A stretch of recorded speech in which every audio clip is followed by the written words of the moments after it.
Kurt has some big news. Whoa. If you guys remember, if you guys are loyal listeners of the podcast, I know I am. I've heard them all. Let's see. On the episode, I think it was on Dustin Kirk, Eva's Dustin, whatever. We talked about how famous you have to be in your town to get like something named after you or something like that. Oh, right. And Kurt grew up with Kevin Garnett or something. Not quite Kevin Garnett. The white Kevin Garnett. But and then he retired. Pat Garrity. And Pat Garrett, yeah. And he went to my school, and he was only like 2 years ahead of me in school, and he just frickin' retired.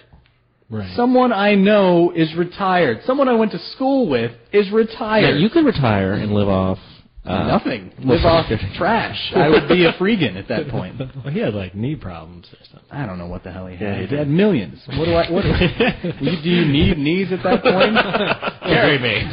He'd just get a very tall Segway. And to continue playing in the NBA. If you're not familiar with Pat Garrity, he was an NBA back. Yeah, he just retired from the Orlando Magic. So Kurt, was it I don't think he retired from the Magic. He was mainly played for the. Not that that's important. If Doug Henning was the coach, it wasn't a dumb name for the team. Magic. Or if it was the Orlando Illusions. No, the Magic is horrible. You know what? I'm just going to go on record as saying, we're all going on record for something tonight. I'm going to go on record for saying I hate team names that are like a singular thing. Yeah. Like the Magic, the Lightning, the others. I'm going to make every team name from now on. The Chicago Sky. I'm going to refer to things as singular. So it's going to be the Chicago Cub, Bear Chicago down, White Sox, Chicago Bear. Sam loves the Spur. True. Just the one. True. I think if you just wear one, you're gay, but it depends on which foot you wear it on. And I'm a big fan of the sock.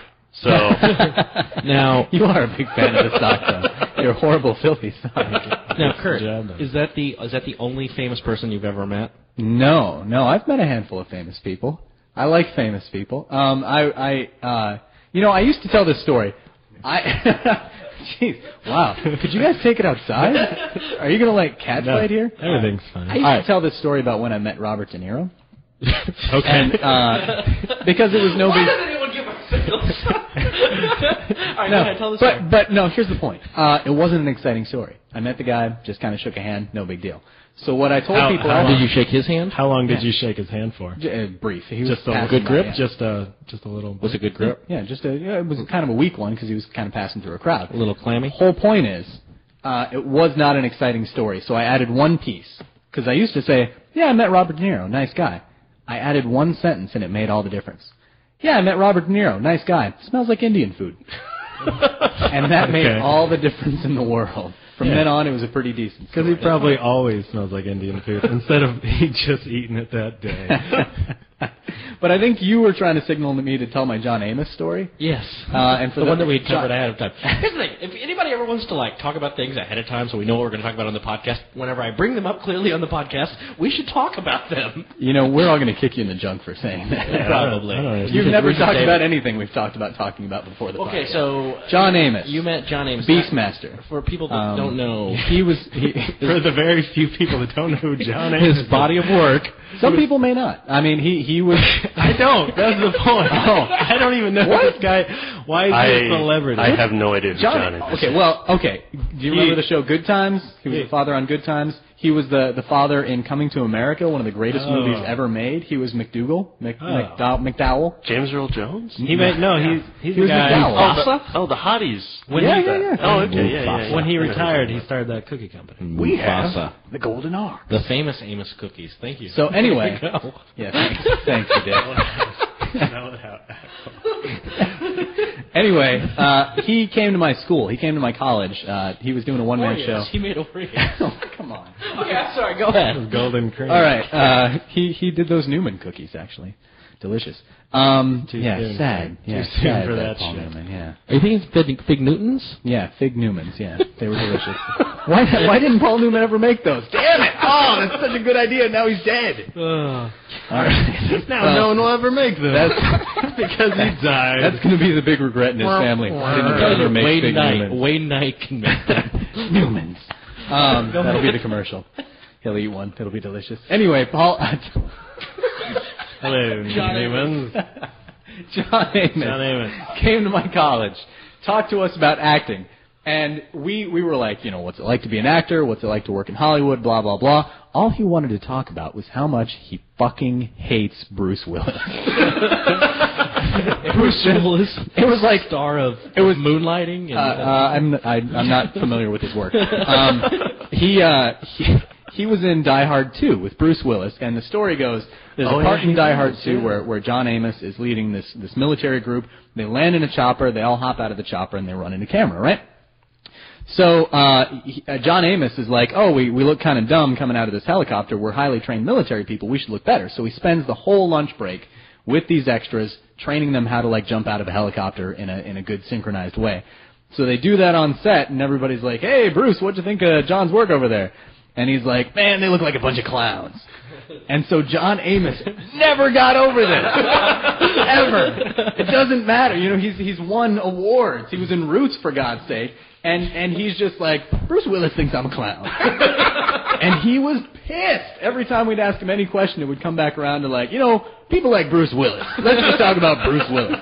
Now, the other useful bit of advice he gave us was, there's 4 stages of being an actor in Hollywood. Who is John Amos? Get me John Amos. Get me a young John Amos. Who is John Amos? And I was like, I think that's really just 3 steps, and you repeat the first one. But he was just going off on Bruce Willis. So we took him out to lunch. We took him to Teriyaki Bowl, which is the coolest restaurant in Greeley. And he had his little charred chicken on rice there. And of course he did. And we're still. Of course he gets the teriyaki on rice. Whoa, was that a racist thing? No. What? It's just what do celebrities eat? That's it. That's why we took him there. How is that a racist thing? I don't even understand. I think you know. Explain it after the show. So even there, we're like, hey, Beastmaster, tell us about Beastmaster. Tell us all this stuff. What was it like working with Arsenio Hall? And he's like, Arsenio's a classy guy. Not like Bruce Willis. So I had the opportunity to meet Mr. Bruce Willis. Oh, wow. So there's an epilogue. Yeah. And this story's not nearly as exciting because I asked him about John Amos. All he wanted to talk about was the harmonica. That's how little John Amos meant to him. John Amos going to be talking about Bruce Willis to his dying day. Bruce Willis has 5 harmonicas he cares more about than this story. Clowns. Mm-hmm. That's my celebrity encounter. Plus I met Cedric the Entertainer. And Evan, you've met a celebrity before. Did Pat Sajak gave you a purple nurple or something?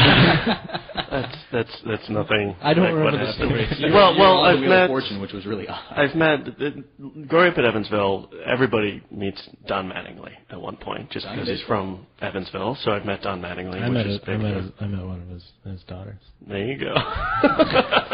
Do you have a story there about one of Don Mattingly's daughters? No, one that I can tell. Not one that I'm legally obligated. What'd she look like? No, I'm just kidding. It was like a niece or something. Did you hit on her? No, it's not. I was joking. I met her I didn't meet her in the biblical sense. Yeah. I didn't meet her in the biblical. Evan, you met Don Mattingly. All right. But that's not the exciting one. The exciting one is Matthew Perry. Oh, Matthew Perry. Stepped on my foot one time. Wow. Yeah, that was huge. I was at the Sky Bar in L.A. when I lived out there. It was right after the ESPYs, bringing up the ESPYs again. And everybody's at the Sky Bar. Was that televised? Yeah. On ESPN. Bravo.